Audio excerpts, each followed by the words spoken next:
নমস্কার বন্ধুরা, কেমন আছো সবাই? আবার এসে গেছে একটা রেসিপি নিয়ে। আজকে বানাবো পটলের এক অসাধারণ রেসিপি, সম্পূর্ণ নিরামিষ পদ্ধতিতে এবং কম মশলায়। চলো দেখে নিই। পটলটাকে আমি কেটে ধুয়ে নিয়েছি, আর নিয়েছি টক দই আর সাদা তিল। তিলটাকে আমি কড়াইতে একটু ড্রাই রোস্ট করে দুধে খানিকক্ষণ ভিজিয়ে রেখেছিলাম। এবার ওই দুধসহ তিলটাকে নিয়ে নিয়েছি, ভেজানো তিল, আর 4-5টা কাঁচা লঙ্কা দিয়ে দেবো। ঝালটা যে যার স্বাদ অনুযায়ী নেবে। আমি 4-5টা কাঁচা লঙ্কা দিয়ে এই তিলটাকে একটা পেস্ট করে নিয়েছি। এদিকে কড়াইতে সাদা তেল দিয়ে তাতে শুকনো লঙ্কা, কালো জিরে ফোড়ন দিয়ে পটলগুলোকে ভেজে নেব।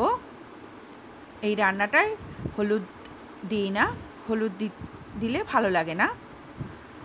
এই যে আমি একটু নুন দিয়ে দিলাম। নুন দিয়ে ভালো করে পটলগুলোকে ভালো করে ভাজতে হবে। পটল ভাজার একটা সুন্দর গন্ধ বেরোয়। পটলটাকে ভালো করে ভেজে নিয়ে তারপরে আমি যে মিক্সিতে পেস্ট করে রেখেছিলাম দুধ আর তিল আর কাঁচা লঙ্কা, সেইটাকে এবার আমি দিয়ে দেব।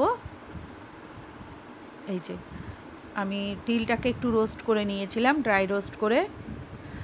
এবার আমি এই যে টক দইয়ের মধ্যে 1 চামচ চিনি দিয়ে ভালো করে ফেটিয়ে ওটা দিয়ে দেবো। দইটা একটু বেশি লাগে, এতে টাটকা দই হলে খুব ভালো হয়, কেননা টকটা কম হয়।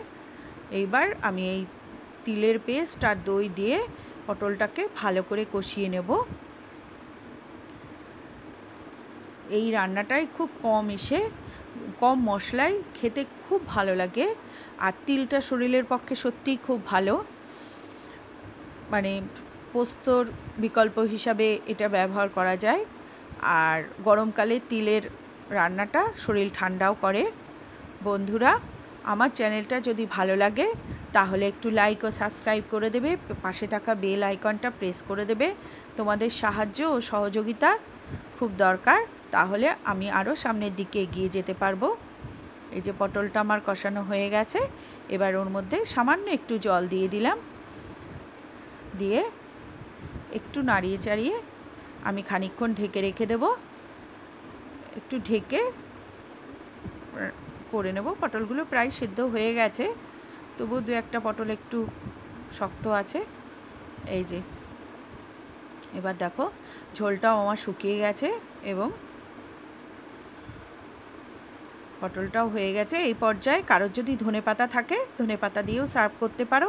আমার ছিল না তাই আমি দিইনি। আমি একটা লঙ্কাকে উপরে একটু সাজিয়ে দিয়েছি। দেখো, ভালো লাগলে আমার চ্যানেলটাকে একটু লাইক ও সাবস্ক্রাইব করে দিও।